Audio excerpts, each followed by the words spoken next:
तो फिल्म की शुरुआत एक लड़की से होती है जो वॉशरूम में अपने कपड़े धो रही थी। जिस वक्त उसे फील हुआ कि कोई उसके पीछे है, पीछे मुड़ने पर वहाँ एक भयानक दिखने वाली कोई चीज थी, जैसे कोई बूढ़ी चूड़ैल, जिसको देखने पर एडा की चीख निकल गई। जिस टाइम उसके दोस्त उसे देखने के लिए वॉशरूम के पास आए, दरवाजा खोलते ही एडा ऐसे खड़ी थी जैसे किसी ने उसकी रूह निकाल ली हो। कहानी अब 2 दिन पहले की दिखाई जाती है, जहाँ एडा और उसकी बचपन की दोस्त माया बातें कर रही हैं।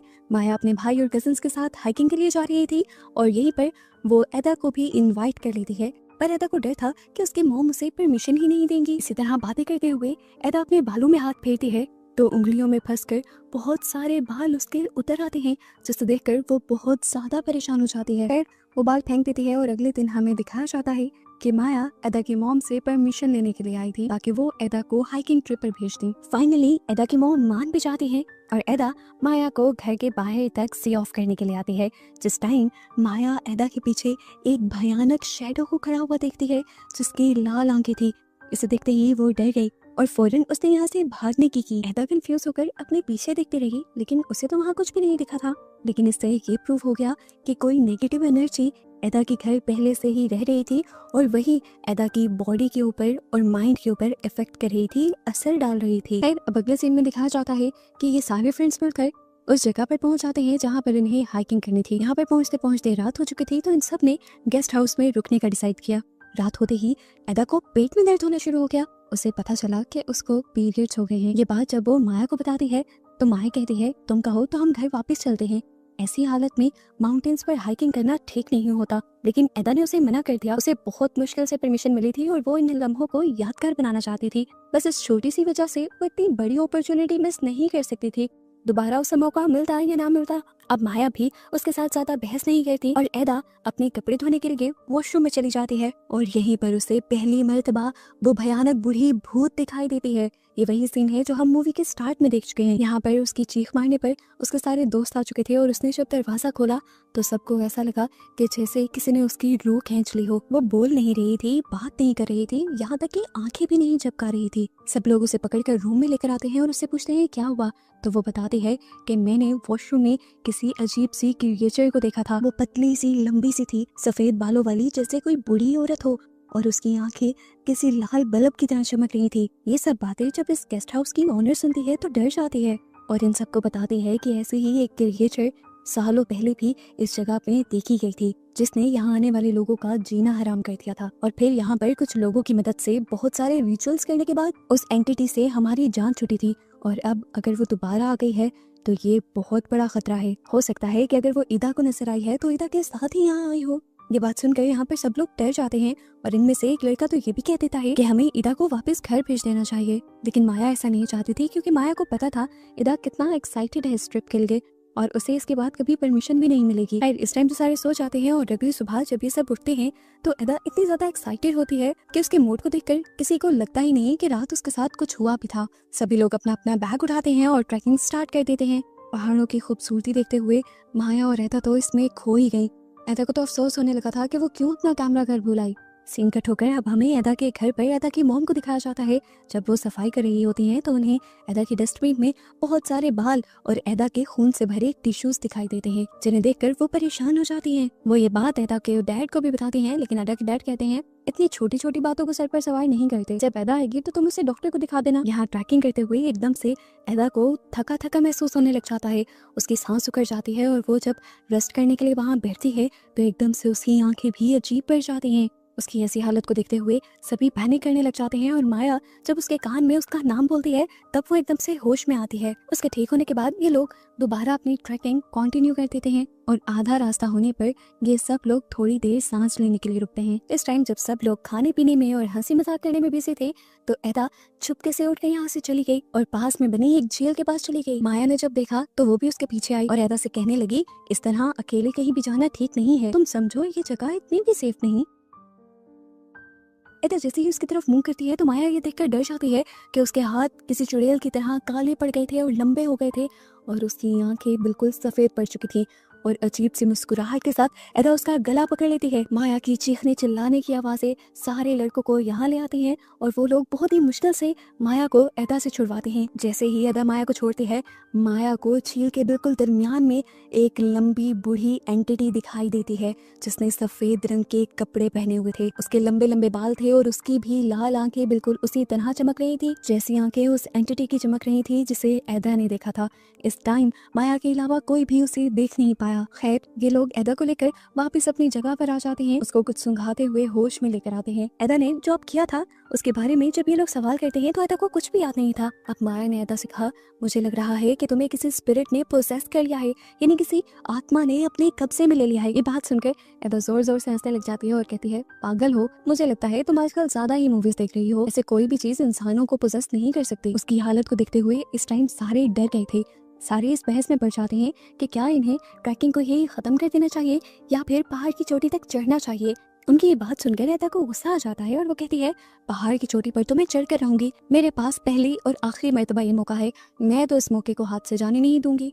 और तुम सब लोग बिना डरो, छोटी सी तो पहाड़ी है, हम जल्दी इस पर चढ़ जाएंगे। एदा की बातों से सबको हौसला मिलता है और ये सब लोग दोबारा अपना सफर शुरू कर देते हैं। ऊपर चढ़ते हुए थोड़ी ही दूर जाने पर इन्हें ऐसा महसूस हुआ कि जैसे इनके इर्द गिर्द कोई भाग रहा हो और उस जगह पर इन्हें एक बच्चे की हंसी की आवाज़ें सुनाई देने लगी जिसकी वजह से ये सभी लोग डर गए। और माया तो उस शेडो को भी देख पाई। माया ने इसको भी इग्नोर किया और सबके साथ सफर कंटिन्यू करती रही। थोड़ी ही आगे जाने पर माया को रास्ते में खड़ा एक बूढ़ा आदमी भी नजर आया और ये सब लोग जब उस बूढ़े आदमी के पास पहुंचे तो इन्हें एक डरावनी आवाज सुनाई दी।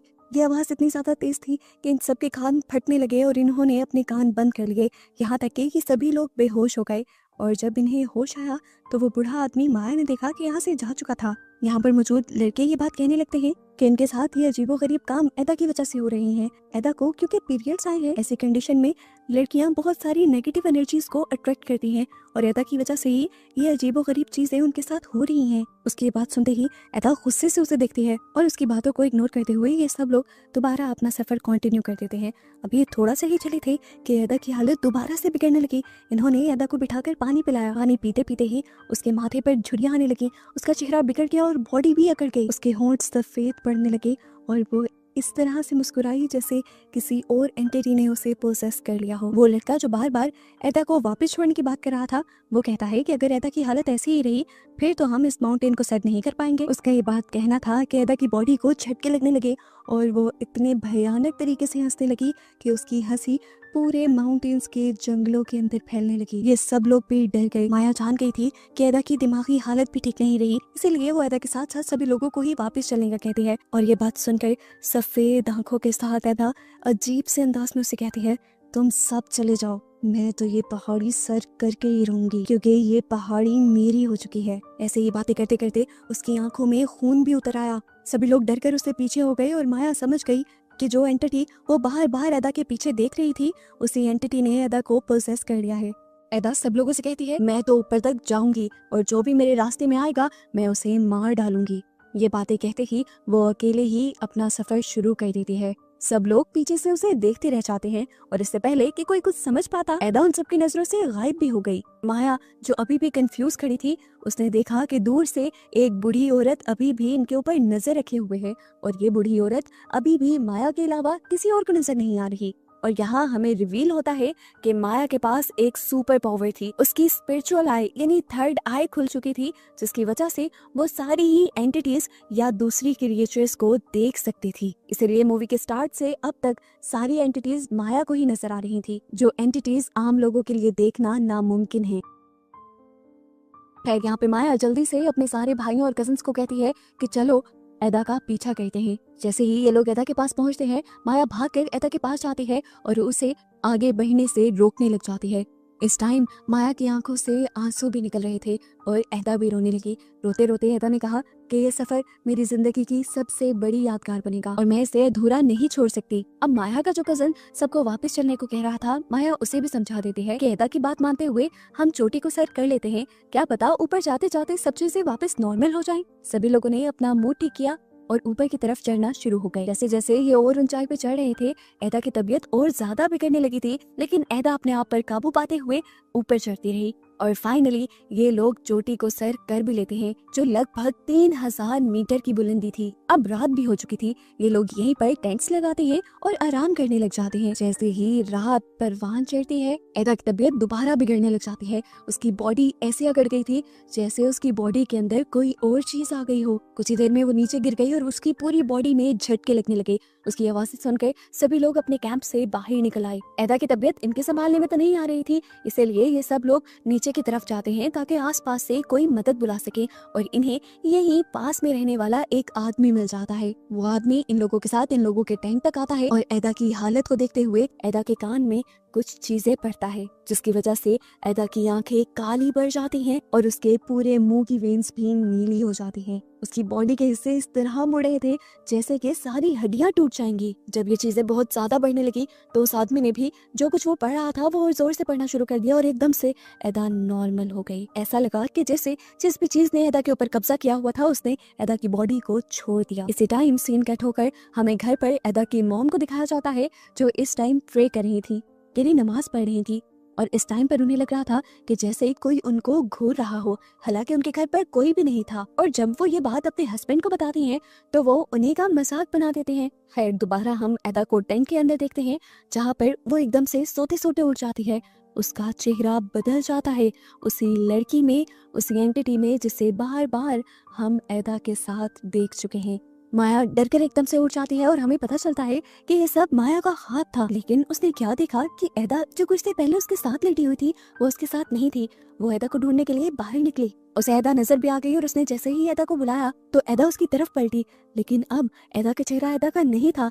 यानी जो कुछ माया ने अपने ख्वाब में देखा था वो सच में भी हो रहा था। और यहाँ माया समझ गई कि इस टाइम एदा दोबारा किसी एंटिटी के या किसी शैतान के पोजेशन के अंदर है, उसके कब्जे में है। माया एदा को कुछ थप्पड़ मारती है और जैसे ही एदा होश में आती है तो वो उसे अपने टैंक में ले जाती है। फाइनली अब सुबह भी हो गई।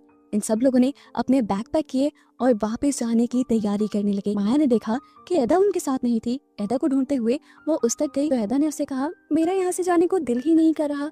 मुझे लग रहा है कि जैसे ये माउंटेन ही मेरा घर हो। मुझे जो यहाँ सुकून मिल रहा है वो सुकून मुझे आज तक नहीं मिला। जाने से पहले एदा कुछ देर तक एक बहुत बड़े से पत्थर को देखती रहती है और उसे ये देखते हुए कुछ बोलती भी है। माया को लगा शायद वो वही बातें कर रही होगी जो उसके साथ गुजरी। खैर, वो उसे कुछ नहीं कहती और गाड़ियों तक ये लोग आ जाते हैं। इनका वापसी का सफर बिल्कुल नॉर्मल था और फाइनली ये लोग अब अपने शहर आ चुके थे। माया के भाई और कजन्स एदा को एदा के घर पे छोड़ने के लिए आए। घर आते ही एदा अपनी मॉम से भी नहीं मिली और सीधा घर के अंदर चली गई, जिससे उसकी मॉम को काफी अजीब फील हुआ। खैर, माया तो यहाँ से चली गई और जैसे जैसे रात गहरी हुई एदा की तबीयत दोबारा से बिगड़ने लगी। उसकी बॉडी बुरी तरह से कांपने लगी और एदा पागलों की तरह हंसने लगी। उसकी हंसी डरावनी थी। उसकी ऐसी हालत को देखकर उसकी मॉम इतनी ज्यादा डर गई कि उन्होंने मस्जिद से उस्ताद साहब को बुला लिया। उन्होंने एदा के ऊपर कुछ पढ़ा भी, लेकिन उनकी कोई भी बात एदा पर असर नहीं कर रही थी। इसलिए एदा के मॉम और डैड उसे हॉस्पिटल ले गए, लेकिन हॉस्पिटल में भी उसकी तबीयत ठीक नहीं हुई। डॉक्टर्स उसका इलाज नहीं कर पा रहे थे क्योंकि डॉक्टर्स को तो उसकी बीमारी की ही समझ नहीं आ रही थी। अब माया और माया के भाई जब एदा से मिलने के लिए हॉस्पिटल में आए तो एदा के डैड बहुत ज्यादा गुस्से में थे। उन्होंने तो माया और माया के भाई को डांट भी दिया कि ये सब माया की वजह से हुआ है। माया की जिद और कहने पर ही एदा उनके साथ माउंटेन्स पर गई थी और वहां से आने के बाद से उसकी तबीयत लगातार खराब ही होती जा रही है। वो उससे कहते हैं कि अगर तुम उसे ट्रैकिंग के लिए जाने का ना कहते तो शायद आज मेरी बेटी ठीक होती। वो माया से कहते हैं, या तो तुम किसी तरह ये सब कुछ ठीक कर दो या मैं तुम्हारी पुलिस में कंप्लेन कर दूंगा। माया परेशान हो चुकी थी। इस सब में उसकी तो कोई गलती नहीं थी। वो कॉलेज में भी परेशान और खोई खोई रहती है, जबकि यहाँ एदा आज भी हॉस्पिटल में है। जैसे ही रात गहरी होती है, यानी आधी रात हो जाती है, तभी एदा दोबारा उसी एंटिटी को देखती है जिसे उसने मूवी के स्टार्ट में देखा था। वही पतली सी लंबी सी बूढ़ी सी चुड़ैल। इसको देखते ही एदा की तबीयत दोबारा से बिगड़ जाती है। सुबह में माया उससे मिलने भी आती है उसका नाश्ता लेकर। माया उसके साथ काफी सारी बातें करती है और एदा उसे अपनी हालत के बारे में बताती है कि उसे कैसे डरावने वियन आते हैं और अजीबोगरीब चीजें दिखाई देती हैं। माया उसकी बातें तो सुन रही थी, लेकिन माया को लगा कि शायद एदा ये सारी बातें इसलिए कर रही है क्योंकि उसकी दिमागी हालत ठीक नहीं। वो ये सारी बातें आकर स्कूल में अपने दोस्तों को भी बताती है। सभी लोग परेशान हो गए ये सोचते हुए कि पता नहीं क्यों एदा ऐसी हो गई। अगले दिन सारे दोस्त मिलकर एदा से मिलने के लिए चाहते हैं और उसके लिए प्रे भी कहते हैं कि एदा जल्दी ठीक हो जाए और वापस उनके साथ आए। यहीं से बातें करते करते एदा एकदम से अपनी बाईं तरफ मुंह कर लेती है और दरवाजे की तरफ घूरने लग जाती है। वो माया से कहती है, देखो वो दोबारा आ गई, वो वहीं पर तो है। लेकिन किसी को दरवाजे के पास कुछ भी नजर नहीं आ रहा था। सबने उसे समझाने की कोशिश की कि दरवाजे के पास कोई नहीं है, लेकिन एदा किसी को वो ना समझा पाई जो उसे नजर आ रहा था। खैर, रात होती है और रात में एदा की तबीयत और ज़्यादा बिगड़ जाती है। उसकी बॉडी में झटके लगते हैं, उसको सांस लेने में तकलीफ होने लग जाती है और जब उसको खून की उल्टी होती है तो तब वो मर जाती है। जैसे ही ये खबर उसके घर और दोस्तों को पता चलती है तो वहाँ पर कयामत टूट आती है। उसके घर के आसपास रहने वाले सभी लोग एकदम से एदा के मरने पर शौक रह चुके थे। ये सब कुछ ही दिनों में तो हो गया था। 3 से 4 दिन पहले एदा बिल्कुल ठीक थी और आज एदा उनके दरमियान में ही नहीं थी। माया की तो हालत इतनी ज़्यादा ख़राब हो गई थी कि महीनों बाद भी वो अपनी बेस्ट फ्रेंड एदा को नहीं भूल पाई।